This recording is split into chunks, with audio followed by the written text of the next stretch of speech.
Hello friends, welcome to my YouTube channel.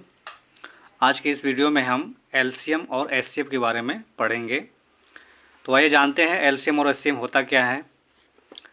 LCM का मतलब होता है लिस्ट कॉमन मल्टीपल और एचसीएफ का मतलब होता है हाईएस्ट कॉमन फैक्टर। एलसीएम को हिंदी में बोलते हैं लघुत्तम समाप वर्तक और एचसीएफ को बोलते हैं महत्तम समाप वर्तक। देखिए, एलसीएम और एचसीएफ ज्ञात करने के दो विधि हैं। पहला विधि होता है अभाज्य गुणनखंड विधि, दूसरा होता है भाग विधि। तो सबसे पहले हम क्या करते हैं कि एलसीएम ज्ञात करने का अभाज्य गुणनखंड विधि देख लेते हैं। तो यहाँ पे मैंने एक सवाल दिया है 12, 15 और 20 का एलसीएम ज्ञात करना। तो इसको हम पहले अभाज्य गुणनखंड विधि से ज्ञात करते हैं।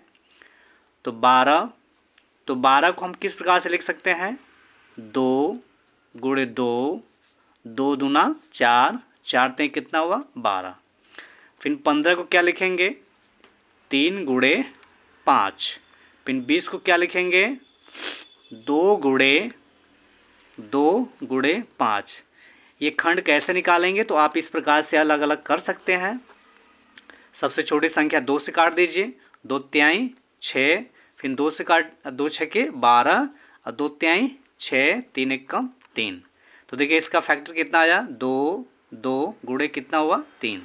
इस प्रकार से इन संख्याओं के भी आप फैक्टर निकाल सकते हैं। ठीक, अब इसमें हम देखते हैं कि इन संख्याओं में कौन कौन सी कॉमन संख्या है, कौन सी कॉमन संख्या नहीं है। तो एलसीएम, ठीक है, ऐसा लिख देंगे। तो तीनों संख्याओं में देखिए कॉमन संख्या कौन सी मिल रही है, इसमें कॉमन संख्या कुछ मिल रही है, नहीं मिल रही है। इन दोनों में देखिए कि मिल रही है कोई कॉमन संख्या, नहीं मिल रही है। ठीक है, तो पहले हम 2 का ले लेते हैं ऐसे। तो 2 में देखिए कॉमन संख्या क्या क्या मिल रही है, पहले ये 2 है और इसमें भी क्या है 2 है। तो पहले हम क्या करते हैं, इन दोनों को 2 लिख देते हैं। पहला क्या हो जाएगा, 2 गुणे 2। फिर इसके बाद देखिए इसमें कॉमन संख्या क्या मिल रही है, 3 मिल रही है। तो 3 को लिख देते हैं, एक ही बार लिखेंगे 3 को। फिर इसमें कॉमन क्या मिल रहा है, 5 मिल रहा है, 5 लिख देते हैं। ठीक है, इसमें अगर नहीं समझ में आता है तो इस प्रकार से पहले हम 2 को संख्या ले सकते हैं। जैसे देखिए 12 और 15 में 2 2, 3 3, ठीक है, फिर 5 है। तो एलसीएम में क्या होता है कि जो कॉमन संख्या मिलती है उसे भी लिखा जाता है, जो नहीं मिलता है उसे भी लिखा जाता है। तो इन दोनों संख्याओं में हम देखेंगे 2 2 इसमें नहीं है तो दोनों को उतार लेंगे। फिर देखिए इसमें 3 कॉमन मिल रहा है ना, 3 को उतार लेंगे। फिर 5 नहीं मिल रहा है ना, 5 को भी उतार लेंगे। और उसी प्रकार से देखिए अब इन संख्याओं में इसका इसके साथ देखेंगे तो इसमें देखिए 2 2 मिल रहा है ना, 2 तो उतार ही लिए हैं। फिर 5 नहीं मिल रहा है, 5 को भी उतार लिए एक ही बार में। अब इसका मल्टीप्लाई करेंगे तो 2 दूना 4, 4 तिहाई 12, 12 पंजे 60। ठीक है, ये 60 क्या हो गया, आपका एलसीएम हो गया। ठीक, अब इसी प्रकार से 12, 15 और 20 का भाग विधि से जो है एलसीएम ज्ञात करना सीख लेते हैं। तो आइए देखते हैं इसको। जो है एक सवाल मैंने दिया है 12, 15 तथा 20 का एलसीएम ज्ञात करना। तो सबसे पहले हम जो है ये एलसीएम ज्ञात करना सीख लेते हैं। तो इसमें 12, 15 और 20 ऐसे नोट कर लिए। फिर इसको हम इस प्रकार से खींच लेंगे, फिर इसको ऐसे लाइनिंग खींच लेंगे। अब एलसीएम ज्ञात करने के लिए हम सबसे पहले एक चीज़ का ध्यान देंगे कि इसमें जब भी कोई संख्या लेनी होगी तो सबसे छोटी संख्या लेंगे, जिससे कि इन संख्याओं को डिवाइड करेंगे। तो 1 तो नहीं ले सकते हैं क्योंकि 1 से तो वही संख्या प्राप्त होगी। तो इसमें कौन सा संख्या आएगा, 2 आएगा। 2 ले सकते हैं। और अभाज्य में 2 के बाद कौन सा आता है, क्योंकि एक अभाज्य संख्या नहीं हुआ है इसलिए 1 को नहीं लेते हैं। पहली अभाज्य संख्या क्या है, 2 है। दूसरी अभाज्य संख्या क्या है, 3 है। तीसरी अभाज्य संख्या क्या है, 5 है। चौथी अभाज्य संख्या क्या है, 7 है। तो इसमें सबसे छोटी अभाज्य संख्या पहले हम 2 लेंगे, 2 से काटेंगे। यदि 2 से नहीं कटता है तो फिर किससे लेंगे, 3 से लेंगे। 3 से नहीं कटता है तो फिर किससे लेंगे, 5 से लेंगे। इसी प्रकार से हम अगली संख्याएं भी ले सकते हैं। तो यहाँ पे देखिए 12, 15, 20, इसमें 2 से कटने वाली संख्या है तो पहले हम 2 ले लेते हैं। अब 2 का भाग हम 12 में देंगे तो कितनी बार होगा? 6 बार। 2 6 के 12। 2 से 15 नहीं कटेगा, इसलिए 15 को हम ज्यों का त्यों क्या करेंगे? उतार देंगे। फिर 2 का भाग हम किस में देंगे? 20 में। तो 2 का भाग जब 20 में देंगे तो कितना आएगा? 2 1 का 2, 10। अब फिर 2 से 2 संख्या ले लेंगे, फिर इसको इस प्रकार से लाइनिंग खींच लेंगे।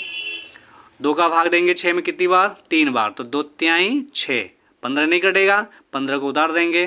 फिर इसके बाद 2 का भाग 10 में देंगे, कितना होगा? 2 5 10।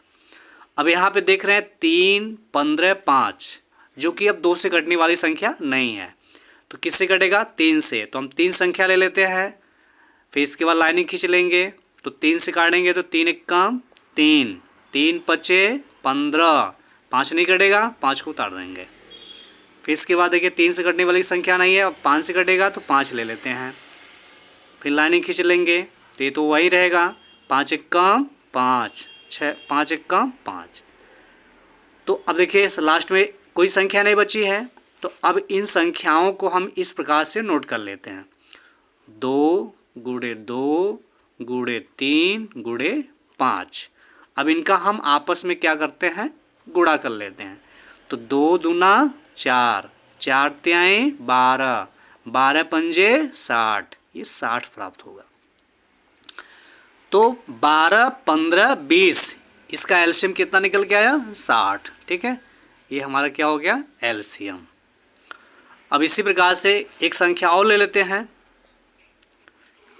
जैसे मान लीजिए हमने ले लिया 30 और 45 का एलसीएम ज्ञात करना।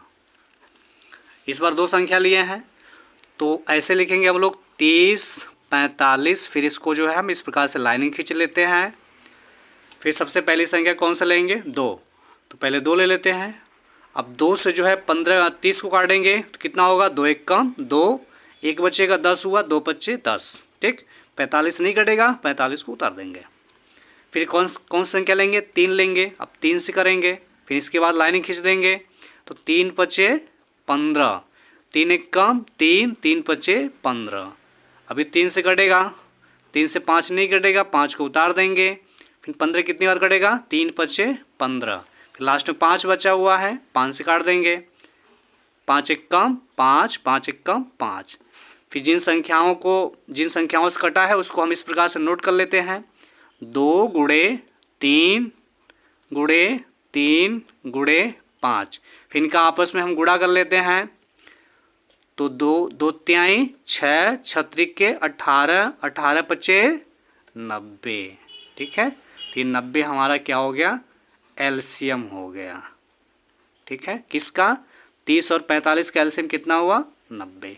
ठीक है, अब एलसीएम हम सीख लिए। आइए अब जो है हम एचसीएफ के बारे में सीखते हैं।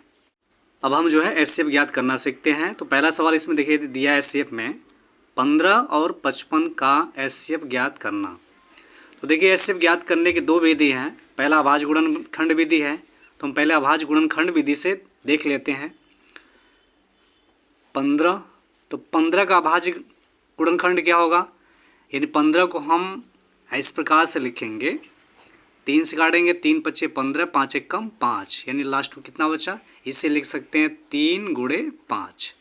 फिर अगली संख्या क्या है? 55। तो 55 देखिए सीधी से होता है 5 गुणे 11। ठीक है, अब इन दोनों संख्याओं में एचसीएफ, अब इन दोनों संख्याओं में देखेंगे कि कॉमन नंबर कौन है। तो 3 और 5 इसमें है, इसमें क्या है? 5 और 11। तो कॉमन नंबर कौन सा आ रहा है? 5। तो ये कॉमन नंबर हम लिख दिए 5। तो जो कॉमन नंबर होता है वही आपका क्या होता है? एचसीएफ होता है। ठीक है, तो अभाज्य गुणनखंड विधि से देख लिए। अब इसी प्रकार से भाग विधि देख लेते हैं।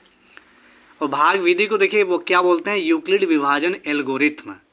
यूक्लिड विभाजन एल्गोरिथ्म जो है क्लास 10th के पहला चैप्टर वास्तविक संख्या में इसका यूज दिया गया है। इसके माध्यम से जो है एचसीएफ ज्ञात करना बताया गया है। तो ये चीज़ हम पहले भी यहाँ देख लेते हैं एक बार। तो देखिए भाग विधि कैसे ज्ञात करते हैं? भाग विधि से 15 और 55 में बड़ी संख्या कौन सी है? 55। तो इसका मतलब ये है कि 15 का हम 55 में क्या करेंगे? भाग करेंगे। ठीक है, तो 15 का 55 में भाग देंगे तो कितनी बार होगा? 15 दूना 30, 15 त्या 45, 15 त्या 45। ठीक है, फिर इसके बाद इसको हटा देते हैं। 5 में से 5 घटाइए 0, 5 में से 4 घटाइए 1, 10 आया। अब इस 10 का जो है हम इसकी पहली वाली संख्या 15 में भाग देंगे। तो 10 एक कम 10, घटा दीजिए, कितना बचा? 5। फिर 5 का हम किस में भाग देंगे? 10 में। तो 5 दूना 10। ठीक है, ये पूरी तरह से इससे क्या हो गया? कट गया। तो किस संख्या से कटा है? 5 से। तो क्या हो जाएगा? 15 तथा 55 का HCF क्या होगा? 5। ठीक, तो देखिए दोनों विधि से हमने ज्ञात किया, अभाज्य गुणनखंड विधि से और इसके बाद भाग विधि से। ठीक है, तो आज के इस वीडियो में हमने क्या सीखा? एलसीएम ज्ञात करना और एचसीएफ ज्ञात करना। अब आगे के इस वीडियो में जो है हम यूक्लिड विभाजन से संबंधित जो सवाल होंगे यानी एचसीएफ ज्ञात करना वो आपको सिखाएंगे। ठीक है, तो अगली वीडियो देखने के लिए जो है हमारे चैनल को जो है सब्सक्राइब कर लीजिएगा। वीडियो अच्छी लगी तो लाइक और शेयर कीजिएगा। धन्यवाद।